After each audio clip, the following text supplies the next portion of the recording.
Hello there, and welcome to the Imitation Game with Phil Hammerman. That's right, stage 1 is a Phil.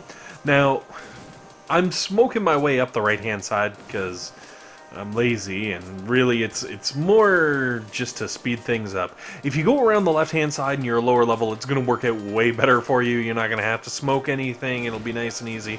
Everybody gets happy. The important part is that your troops end up roughly where that flare is and kind of move in forward.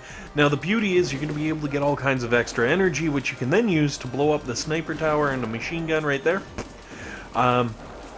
And then end your troops up roughly where my tanks are right there, and as you can see, nothing can shoot you. You're going to kill it. Move on. Leave Phil in the dust. Or wherever Phil happens to be, because run into number 2 Phil. Number 2. Wah, wah. So, go up for Phil 2. Go up the right-hand side. Now, I know it looks scary, but right there. One shock can take out all 3 cannons and the sniper tower, and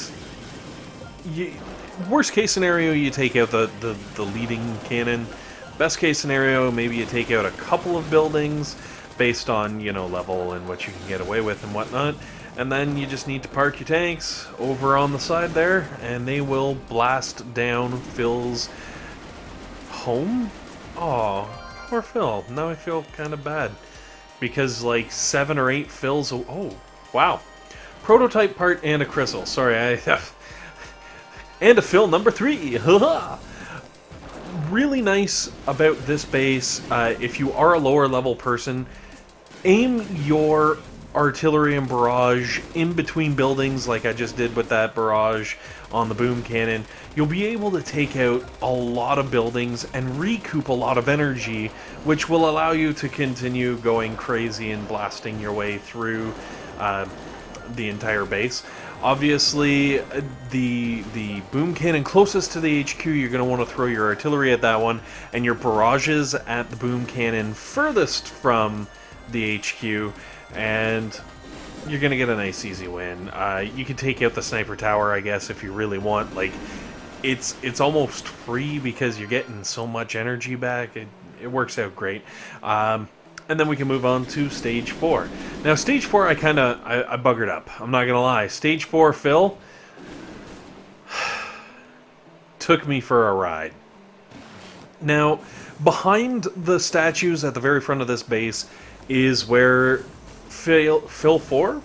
Sure, Phil 4 decided to hide all of his boom mines and stuff. And rather than throwing a barrage down on it, I was like, nah, I'm just gonna like go in from the side. That'll be clever and interesting and different. What I didn't take into account was if you come in from the side like this, you actually start dipping in to the boom cannon territory. And like from there, things went horribly, horribly bad. Obviously, you can see my one tank took a butt whooping because of the flamethrowers and the boom cannons and stuff. So what I would strongly suggest is, for the opener, throw the barrage down, or critters if you have critters. Like, obviously I'm going out of my way to not use critters, but that would be like my go-to if this were a higher level base. But if you throw down those critters, it'll clear out all the mines, or you throw down a barrage in that area, it's going to clear out all the mines. You can run straight in, and it's pretty much the same beginning of the attack, like take out the boom cannon and the grappler, one shock takes out the cannons and all that kind of stuff all at the same time. And then from there, you can carry on with the attack, loop around behind, or do whatever. Moving on to Stage 5, Stage 5 I had a good laugh at because it looks really scary and intimidating, but all you need is a couple of smokes and a couple of cannons. I only landed the 2 boats of cannons, which, you know, hopefully is doable for people.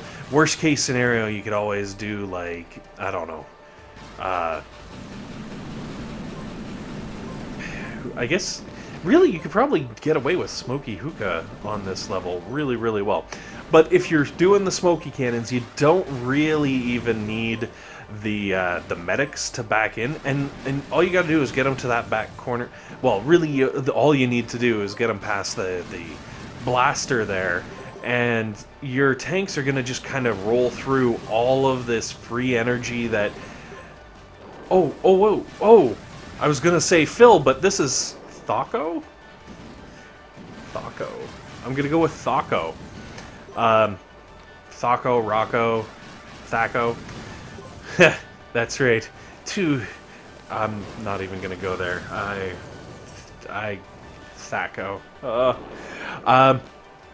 Anyways, go around the back, get all of that energy, and then you can use that energy to throw shocks down on the shock blaster / sniper tower / rocket launcher. As you can see there, like, really at the back, there is nothing coming at you. Like, it is a free hit from behind.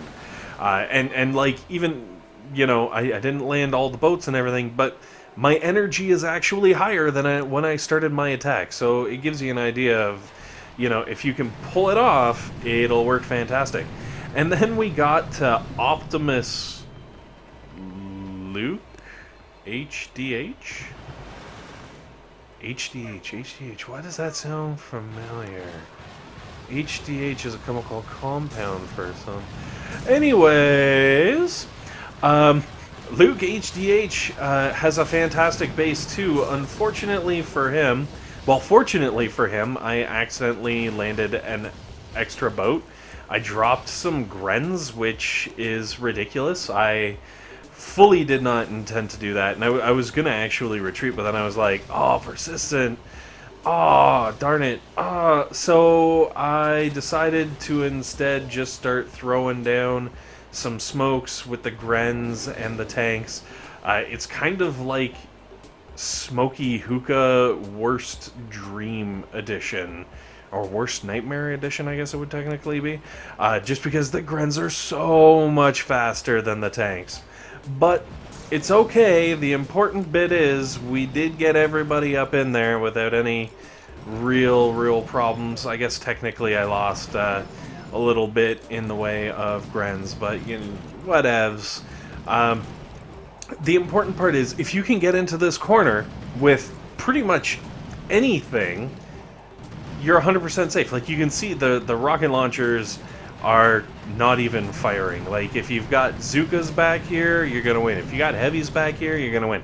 If you got Riflemen back here, you're gonna win.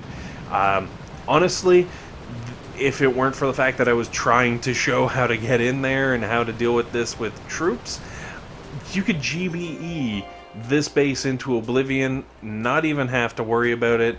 I know one of the guys in our task force already has, so, like, there's options. Lots and lots of options. And the fact that I lost to Gren is just purely by fluke.